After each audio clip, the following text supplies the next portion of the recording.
결국 봄은 오게 돼 있습니다. 윤석열의 파면 소식과 함께 봄은 찾아오게 돼 있습니다. 윤석열 파면이 아마 아주 이르면 이번 주 금요일에도 선고가 있을 수 있다고 하는데, 변수가 없으면 이번 주 아니면 다음 주가 더 유력하겠죠. 윤석열 파면 소식이 봄 소식과 함께 찾아올 것으로 예상이 됩니다. 윤석열 일당이 아무리 발악을 해도 소용이 없습니다. 이미 기울었습니다. 계절이 겨울이 가고 봄이 찾아오듯이 거스를 수 없이 윤석열은 파면이 됩니다. 윤석열의 계엄 빙자한 내란이 너무나 명백하게 탄핵 사유에 해당하기 때문에 계엄 사유가 없는데 계엄을 했잖아요. 계몽을 하기 위해서 계엄을 한다. 민주당의 입법 폭주를 알리기 위해서 계엄을 한다. 선관위의 부정선거의 실체를 밝히기 위해서 계엄을 한다. 이런 거는 전부 계엄 사유가 되지 않습니다. 포고령에서 정치활동을 금지하는 등 국회 국민의 기본권을 제한하는 그런 헌법에 위반되는 포고령도 준비를 했기 때문에 윤석열은 헌법재판소에서 파면이 확실시 됩니다. 그리고 민심도 이미 극우나 교회 세력, 신천지 세력 등을 중심으로 윤석열에 대한 어떤 지지 여론을 결집해 보려는 시도가 지금도 계속되고 있지만, 중도층은 지금 명확하게 판단을 내리고 있습니다. 윤석열의 탄핵은 위헌 위법한 것이고 윤석열은 파면돼야 된다, 이렇게 명확하게 판단을 내리고 있다는 것이 최근의 여론조사를 통해서 속속 드러나고 있습니다. 그래서 이렇게 생각하고 저렇게 생각해 봐도 윤석열은 파면을 피할 수가 없고, 윤석열 세력이 지금 발악을 하고 있습니다. 지금 김용현이 이제는 깜빵에 있으면서도 헌법재판관 3명을 처단하라는 메시지를 내고 있고, 국민의힘 의원들이 집회에서 선관위, 헌재, 공수처를 박살내자, 깨부수자, 처부수자, 이런 발언을 서슴지 않고 있습니다. 이것은 이렇게 극단적인 발언을 일삼는 것은 그만큼 궁지에 몰렸다는 이야기인 거거든요. 발악을 하고 있는 겁니다. 근데 아무리 발악을 해도 소용이 없습니다. 이제 곧 봄이 찾아오듯이 윤석열은 파면되고 조기 대선이 치러지고, 그러면 우리나라는 정상을 되찾을 것으로 기대합니다. 지금 만약 윤석열이 내란을 일으키지 않았더라면 아마 대한민국 뉴스가 트럼프로 도배가 됐을 겁니다. 전 세계를 경악시킬 만한 뉴스가 미국에서 막 쏟아져 나오고 있는데, 국내 뉴스가 너무 시급하다 보니까, 국내 상황이 심각하다 보니까 이런 뉴스가 눈에 잘 안 들어오죠. 자, 계엄 후유증을 앓는 군인들, 특전사 100여 명 상담, 정신치료. 자, 윤석열이 호수의 달그림자라고 이야기했는데, 특전사 군인들은 그날 출동했다가 지금 트라우마에 시달리고 있습니다. 왜 내가 반란군이 됐어야 됐는지, 국가를 지키기 위해서 군대에 들어갔는데 왜 국회를 진압하고 국회를 장악하고 국회를 끌어내는데 자기를 투입했는지, 왜 반란군이라는 손가락질을 당해야 되는지에 대해서 상당한 충격이 있겠죠, 이 군인들이. 이제 잠시 후에 전달해 드리겠지만, 자, 중도층의 60%는 국민의힘을 내란 동조 세력이라고 생각하고 있다는 시사인 한국리서치의 조사 결과가 나왔습니다. 자, 헌법재판소가 만장일치로 윤석열을 파면할 것입니다. 윤석열은 계엄 사유가 전혀 없는데 계엄을 했고 국민의 기본권을 임의적으로 제한하려고 했기 때문에 파면되지 않을 수 없습니다. 그리고 이미 여론도, 중도층 여론이 이미 다 넘어왔습니다. 국민의힘이 내란 동조 세력이라고 판단하고 있습니다. 그래서 이대로 선거를 치른다면 중도층이 압도적으로 지금 정권 교체를 바라고 있기 때문에 윤석열 일당이 바라는 그런 시나리오는 절대로 일어나지 않습니다. 이 소식은 잠시 뒤에 상세하게 전해드리도록 하겠습니다. 자, 한동훈이가 지금 등판을 했는데 윤석열 파면 하라고 헌재가 헌법 정신에 맞는 결정을 내려달라, 이런 이야기를 했다고 합니다. 한겨레 신문이 전하는 주요 뉴스였고요. 자, 경향신문은 이재명 대표가 이재용 삼성 회장을 20일에 만난다, 사실상의 대선 행보다, 이렇게 했는데, 자, 윤석열 탄핵이 이번 주 금요일 날 이루어지면 3월 7일이고 일주일 뒤 이루어지면 3월 14일입니다. 오늘 뉴스를 보니까 노무현 대통령의 탄핵 선고와 박근혜 전 대통령의 탄핵 선고가 전부 금요일에 있었다고 하더라고요. 그럴만하다는 생각이 들었습니다. 왜냐하면 탄핵 선고를 평일에 하면 그 다음날 또 출근을 해야 되잖아요. 그러니까 금요일날 해야지 토요일 동안 쉴 수 있죠. 그래서 탄핵 선고를 하는데 전력을 다하고, 탄핵 선고하면 엄청난 찬반 어떤 분위기 속에서 헌재에 나오는 것 자체가 상당히 혼란스럽고 두려울 수 있습니다. 그러니까 좀 가라앉을 때까지 토요일 정도 휴식을 취하고 나오는 게 좋겠다. 그런 판단을 할 만하다는 생각이 들었습니다. 그래서 이번 주 금요일 날 하면 7일, 다음 주 금요일 날 하면 14일인데 이재명 대표가 20일 날 이재용 삼성 회장을 만난다는 것은 14일 전에는 윤석열이 파면된다 이렇게 보고 이재용 회장을 만나는 거 아니겠느냐라는 경향신문의 기사입니다. 자, 홍준표가 지금 대통령 되고 싶어갖고 안달이 났군요. 준비된 대통령 홍준표 최측근이 SNS에 게시물을 올렸다 삭제를 했다. 이런 기사가 경향신문에 떠 있습니다. 자, 아까 제가 윤석열 파면이 확실시된다. 윤석열 일당이 아무리 발악해도 돌이킬 수 없다. 상황은 끝났다라는 말씀을 드렸는데 중앙일보가 이와 관련해서 대전 지역의 르포 기사를 오늘 실었습니다. 자, 중앙일보는 보수 언론이죠. JTBC가 아무리 탄핵과 관련돼서 적극적인 보도를 하고 윤석열 비판적인 보도를 많이 했다고 해서 중앙이 보수라는 사실이 변하지는 않습니다. 중앙은 사실 윤석열 대통령 만드는데 어떤 역할을 했는지 사후에라도 분명히 해명을 해야 됩니다. 왜 홍석현 회장은 중앙지검장이던 윤석열을 인사동에서 만났는지에 대해서 분명히 해명을 해야 됩니다. 자, 이 조선일보 논설위원이 대전 지역에 르포를 했는 취재를 갔다 왔는데 대전 지역이 지역별로는 대표적으로 스윙보터 지역이잖아요. 대전 충청이. 그래서 국민의힘이 이길 때는 대전 충청에서 이깁니다. 민주당이 이길 때는 민주당이 대전 충청에서 이기죠. 그래서 지역별로 보면 대전 충청의 선택이 매우 중요한데 김성탁 논설위원이 대전을 둘러보니까 탄핵은 불가피하다. 그리고 대전 시민들도 벌써 다 시선이 대선에 가 있다. 이렇게 기사를 실었습니다. 그래서 여러 가지로 봤을 때 봄은 윤석열 파면과 함께 찾아오고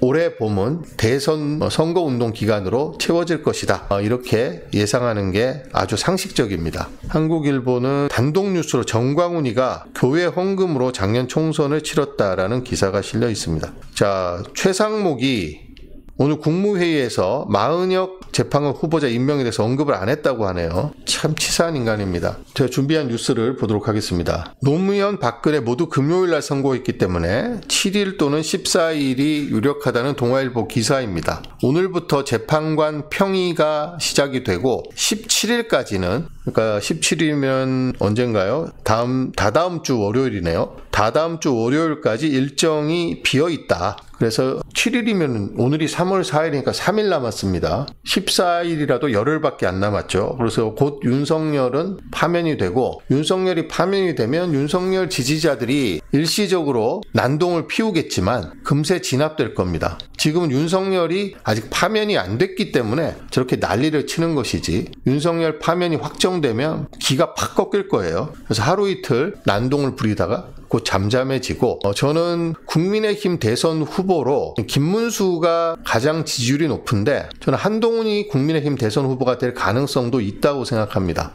보수 언론이 한동훈을 띄워주겠다 이렇게 작정을 하면 한동훈이 아마 치고 올라올 겁니다. 지금 벌써 중앙일보는 한동훈을 띄우기로 작정한 것 같은데요. 아마 조선일보도 조만간 판단을 할 겁니다. 중도 확장성이 전혀 없는 김문수, 홍준표를 띄울 리가 없죠. 오세훈하고 홍준표는 또 명태균한테 지금 얽혀있는 게 많습니다. 지금. 그러면 한동훈을 띄우지 않을까 저는 이렇게 예상을 해봅니다. 한동훈이 그래도 이재명하고 붙을만하고 중도 확장성이 있다. 그리고 지금은 한동훈이 배신자 소리를 듣고 있지만 대선 국면에 가면 이재명과 싸워서 누가 이길 것이냐를 주로 본다 라고 생각을 하면 한동훈을 보수에서 선택할 가능성도 충분히 있다라고 생각을 합니다. 자, 여기 보시면 탄핵 심판 결과에 따른 혼란을 줄이려고 주말을 앞둔 금요일 날 선고할 가능성이 있다. 이거는 이해가 됩니다. 탄핵하고 그 다음날 출근하려면 얼마나 혼란스럽겠어요. 그래서 오늘부터 평의를 제기하는데 아마 8대 0으로 윤석열 탄핵 만장일치 결정이 내려지기를 기대합니다. 많은 분들이 확실하다. 자, 이석연 전 법제처장, 우리나라 1호 헌법연구관,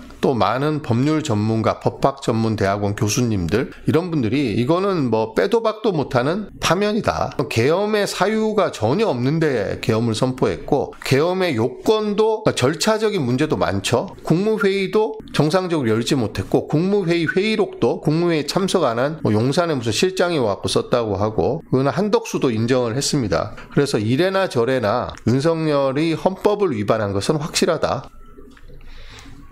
자, 노무현 대통령은 14일 뒤, 박근혜는 11일 뒤, 윤석열은 2월 25일 날 최종 변론이 있었으니까 이번 주 금요일 날 하면 11일 뒤가 되고 그 다음 주 금요일 날 하면은 18일 뒤가 되니까 시간으로 최종 변론 이후에 경과 시간으로 봐도 17일을 넘기긴 힘들겠죠. 저는 마은혁 재판관 후보자 지금 임명권이 걸려있는데 최상목이 오늘까지 임명을 안 하고 있기 때문에 이대로 임명하지 않은 채로 8명이 최종 선고를 할 가능성이 거의 확실시되고 있습니다. 지금 현재 상황으로는. 만약에 최상목이 임명을 하게 되면 상황이 좀 달라지죠. 변론 갱신을 하면 최소 일주일에서 2주일, 많은 언론들이 2주일을 예상하던데 2주일 미뤄지면 이제 3월 말까지 갈 수 있습니다. 3월 14일에서 2주 미뤄지면 3월 28일이잖아요. 그럼 대통령 선거도 5월 28일로 밀립니다. 그래서 최상목이 마은혁 후보자를 임명해 주기를 저는 기대하고 촉구를 했습니다만 오늘 국무회의에서도 언급을 안 했다는 거 보니까 마은혁 후보자 임명은 거의 물 건너간 게 아닌가 하는 생각이 듭니다. 지금 한덕수를 지금 국회에서 한덕수가 헌법재판관 3명을 다 임명을 안 했잖아요. 그래서 국회에서 탄핵을 했는데 한덕수가 대통령 권한대행이기 때문에 제적의 3분의 2 이상, 그러니까 200명 이상 탄핵에 찬성을 해야지 탄핵이 된다는 의견과 과반이면 된다는 의견이 엇갈렸는데 우원식 의장이 과반이면 된다고 해서 탄핵소추 가결을 선포를 했습니다. 근데 한덕수가 이거 갖고 다투지 않고 바로 사의를 표명해서 최상목에게 넘어갔는데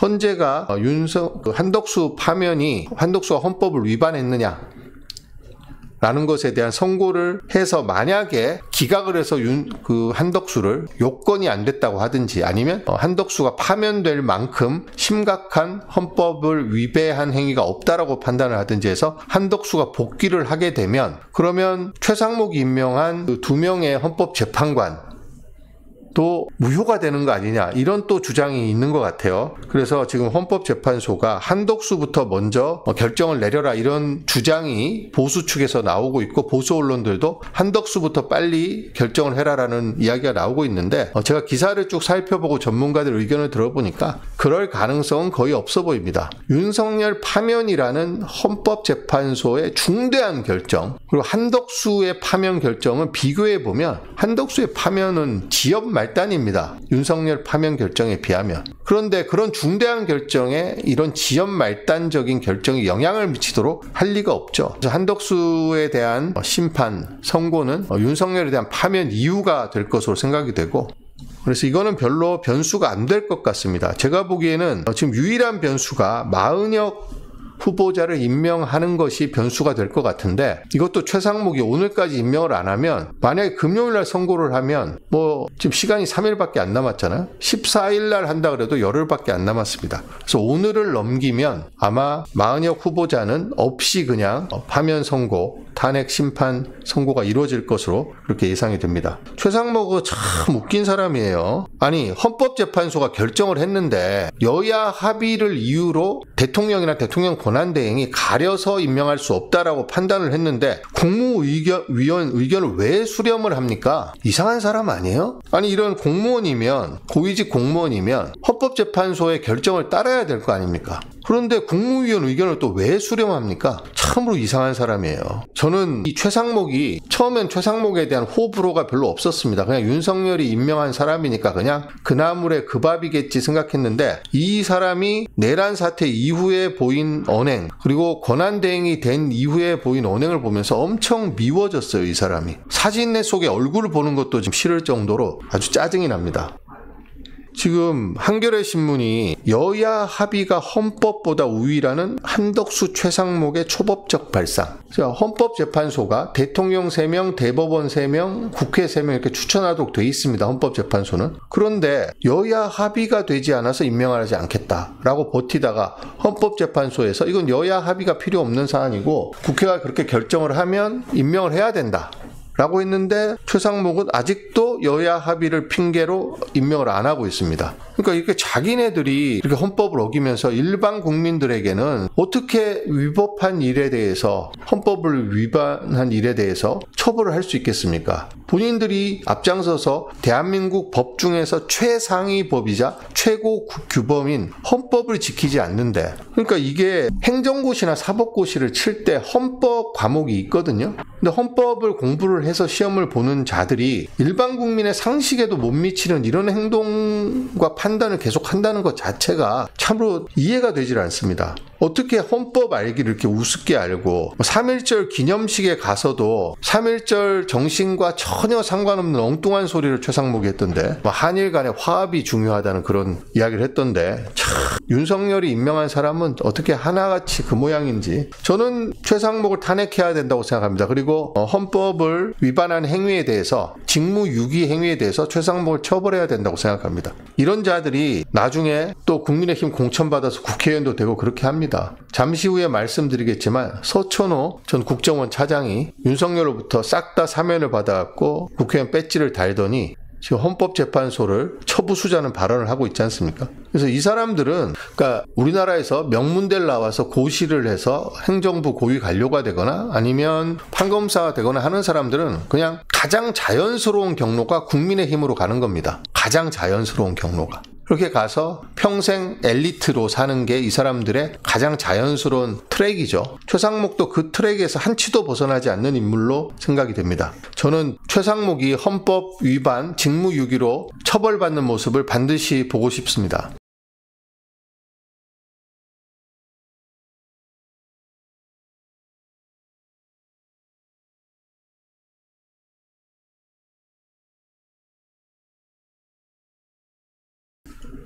자, 김건희가 조선일보를 폐간시키는데 목숨을 걸겠다, 이런 어마무시한 발언이 나왔습니다. 어떻게 대통령 부인이 민간 기업인 특정 언론사를 목숨 걸고 폐간시킨다는 말을 할 수가 있습니까?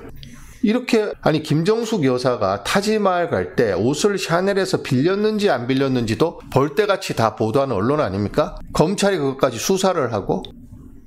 그런데 김건희가 민간 기업을, 그것도 언론사를 목숨 걸고 폐간시킨다는 말을 했는데 MBC하고 JTBC 빼고 다른 방송은 일절 보도를 하지 않고 있습니다. 비정상이죠. 많은 언론들이 침묵하고 있습니다. 조선일보도 침묵하고 있는데 다른 언론도 침묵하고 있어요. 이것만 봐도 우리나라가, 우리 한국의 언론이 얼마나 서로 짬짬이 구조인지, 서로 카르텔인지, 서로 학연, 지연, 출입처 인연으로 엮여 있는 건지 알 수 있는 대목이죠. 이렇게 중요한 뉴스 가치가 있는, 어마어마한 뉴스 가치가 있는 김건희의 조선일보 폐간에 목숨 걸었다는 발언을 보도를 안 하고 있잖아요. 노무현 전 대통령은 대통령으로서 할 수만 있다면 열린우리당이 많은 의석을 얻을 수 있도록 돕고 싶다라는 그 말 한마디 했다고 국회에서 탄핵 소추까지 하고 막 난리를 쳤는데, 아니 대통령 부인이, 고난도 없는 대통령 부인이 조선일보를 폐간시키겠다고 했는데 침묵하고 있습니다. 이상한 일이죠.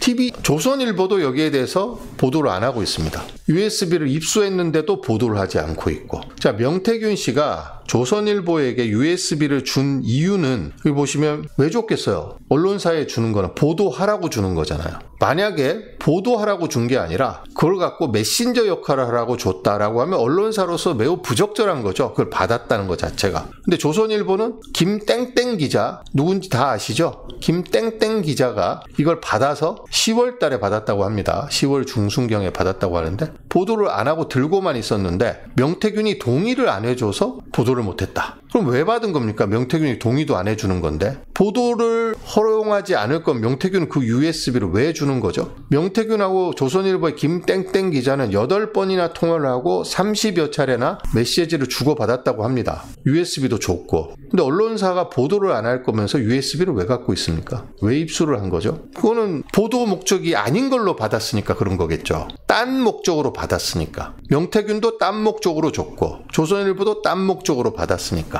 그러니까 보도를 안 한 거겠죠. 지금도 여기에 대해서 제대로 보도를 안 하고 있습니다. 해명은 용산 대통령실에 USB를 전달한 적이 없다 라고 해명을 했는데 이 의혹을 제기한 주진우 기자도 줬다라고 이야기하지 않았습니다. 그걸 들고 뭔가 거래를 시도한 것 같다라고 이야기를 한 거지. 줬다라고 이야기를 한 적은 없어요. 이 부분에 대해서 침묵하고 있는 이유는 할 말이 없기 때문일 겁니다. 안 그러면은 적극적으로 해명을 하고 반박을 해야 되죠. 근데 조민 씨 사태에 대해서는 표창장 위조에 대해서는 집 앞에 몰려가서 중국집에서 뭐 시켜 먹었냐라고 물어보던 기자들이 이번 사태에는 관심이 없는 척하고 있어요. 다들 취재를 안 합니다. 보도도 안 하고.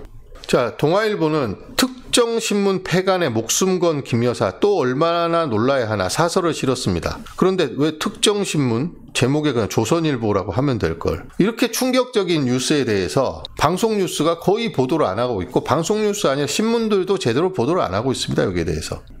자, 실시간 시청자 100명 임박.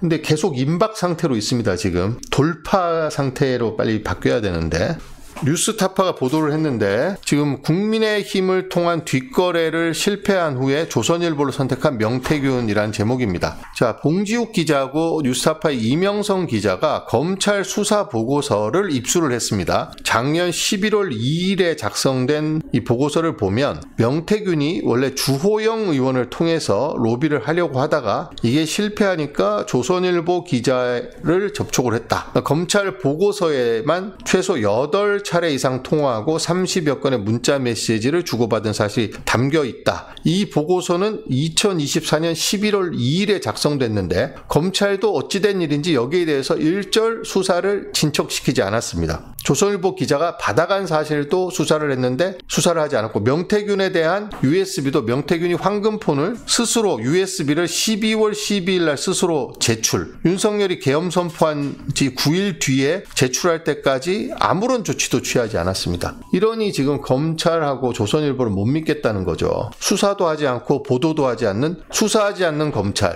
보도하지 않는 조선일보 어떻게 믿겠습니까? 자, 지금 98명입니다. 두 분만 더 와주시면 100명 돌파합니다. 자, 주호영 의원을 통해서 함성득 교수한테 좀 이걸 로비를 좀 해달라라고 했는데 V1, V2 자, 김건희 윤석열 이름은 못한다라고 거절을 하고 난 다음에 조선일보 기자가 USB를 들고 명태균과의 무슨 대화를 주고받았습니다. 여기 보시면 이게 검찰이 작성한 수사 보고서인데 여기 보면 조선일보 기자하고 명태균 씨가 주고받은 대화 내용도 표로 만들어져 있습니다. 여기 보면 조선일보 김땡땡 차장 이렇게 돼 있죠. 여기자입니다. 김땡 차장.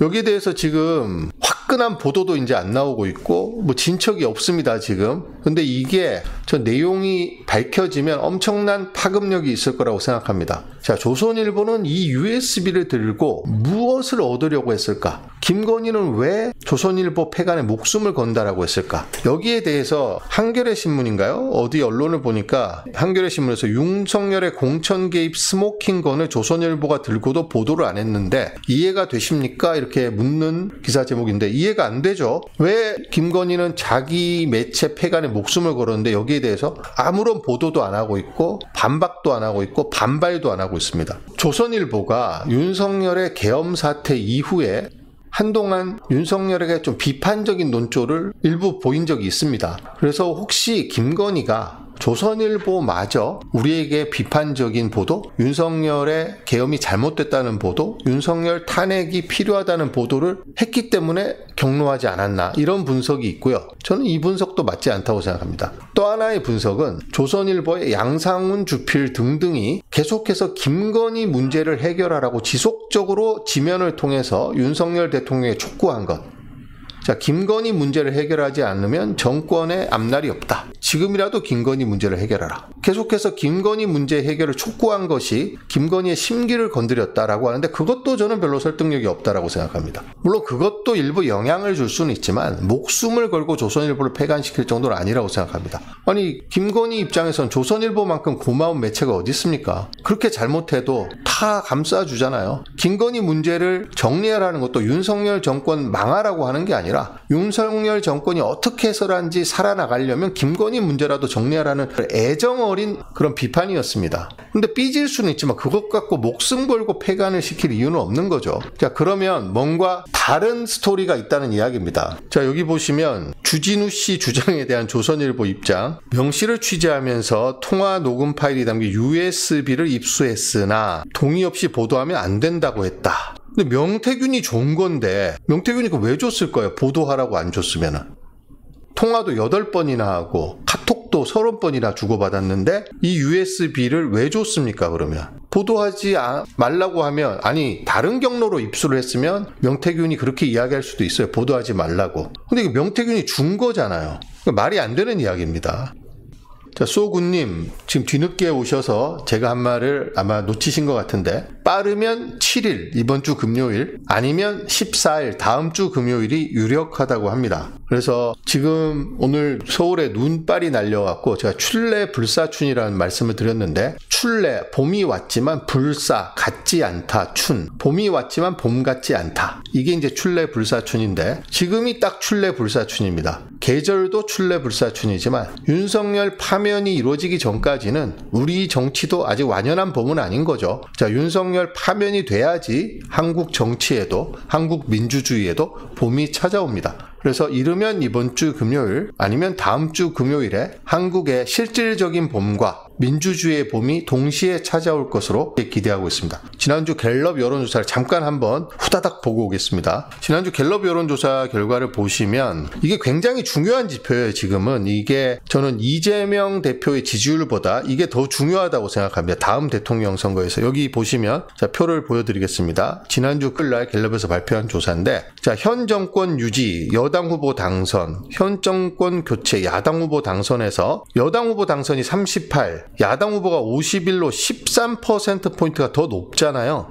근데 이 전체의 수치보다 더 중요한 게, 제가 늘상 말씀드리지만 중도층이 중요합니다. 여기 보시면 여기가 중도층인데 중도층에서는 27대 62입니다. 27대 62이기 때문에 2배 이상 압도적으로 정권 교체 여론이 높습니다. 그러니까 이거는 지금 선거를 치른다면 야당이 압승을 한다는 이야기입니다. 자, 35대 35를 놓고 보면, 적게는 30입니다. 죽었다 깨어나도 국민의힘만 찍겠다. 무조건 민주당만 찍겠다. 자, 30, 30 빼면 가운데 40이 있습니다. 35, 35를 하면 30이 있습니다. 이 30에서 40은 선거 때마다 민주당을 찍기도 하고 국민의힘을 찍기도 합니다. 지역별로는 충청에 그런 분들이 많이 있죠. 근데 이런 분들이 아까 중앙일보 르포 기사에도 보셨지만 지금 이미 윤석열의 계엄 선포는 이건 말도 안 돼, 위법 위헌적인 일이야 라고 생각을 하고 있습니다. 그리고 이미 윤석열이 계엄을 하기 전에 갤럽 지지율이 20%포인트, 20% 아래로 내려가 있었잖아요. 윤석열이 계엄을 한 이유는 계엄하지 않고는 도저히 자기가 정상적으로 임기를 끝낼 방법이 없기 때문에 비상수단으로 계엄을 한 겁니다. 우리 국민들이 다 알고 있어요, 상식적인 분들은.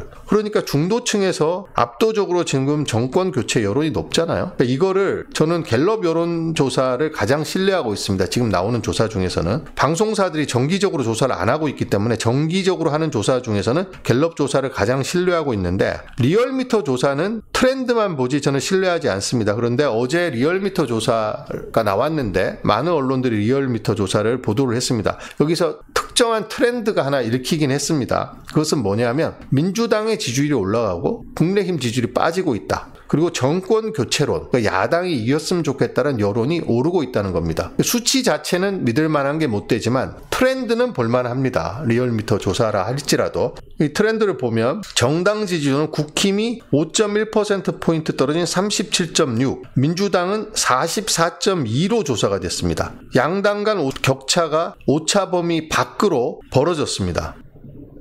그리고 여기 지금 정권 교체론도 지금 오차 범위 안에서 정권 유지론보다 정권 교체론이 더 높게 나왔습니다. 이런 여론조사 결과를 보아도 그렇고, 헌법재판소의 탄핵 어떤 선고에 대한 예상도 그렇고, 지금 이런 상태로 간다면 아무리 윤석열 지지 세력과 극우 세력이 극렬하게 반대를 하고 난동을 부려도 결국은 봄은 오게 돼 있고 윤석열은 파면되게 돼 있습니다. 시간이 좀 걸릴 뿐입니다. 정권 교체 55.1, 정권 연장 39. 그럼 얼마나 높습니까? 16.1%가 높습니다. 정권 교체는 6.1%포인트 올라갔고 정권 연장은 6.3%포인트가 떨어졌습니다. 리얼미터 조사에서도 중도층만 놓고 본다면 2배에 가깝습니다. 아까 갤럽 조사에서는 2배를 넘었죠. 중앙일보 논설위원이 충청도에 직접 가서 청취한 민심도 윤석열의 파면은 불가피하고 조기 대선이 치러질 것으로 예상한다. 그러니까 이렇게 보나 저렇게 보나 봄은 오게 돼 있습니다. 자, 지금 이제 점심 식사 시간이 시작돼서 지금 식사를 하시는 분들이 많은 가운데 지금 100명을 돌파했기 때문에 조금 더 이어가도록 하겠습니다. 자, 지금 시사인 조사가 오늘 나왔는데 시사인이 한국리서치와 공동으로 유권자 웹 조사를 실시했습니다. 아까 갤럽 조사는 이제 전화 면접 조사고요. 전화 면접은 직접 전화를 걸어서 물어봅니다. 사람이. ARS 조사는 기계가 물어보는 거죠. 자, 한국리서치 시사인의 오늘 발표된 조사는 웹 조사인데 우리나라에서 중도라고 답한 사람이 18, 보수가 33, 진보가 27로 조사됐다고 합니다. 이번 조사에서 중도가 제일 많이 나왔습니다. 저는 비슷비슷하다고 생각합니다. 33대 33대 33으로 보는 게 가장 합리적이지 않을까 생각을 하는데 어쨌든 이 조사에서는 38로 중도가 가장 많이 나온 조사였는데 여기 조사 결과를 보시면 자, 계엄에 비판적인 사람 그리고 탄핵에 찬성하는 사람 그러니까 계엄이 잘못됐기 때문에 윤석열은 탄핵돼야 된다라는 의견이 전체 62%입니다. 자, 9%는 계엄은 잘못했지만 탄핵까지는 안 된다. 9%입니다.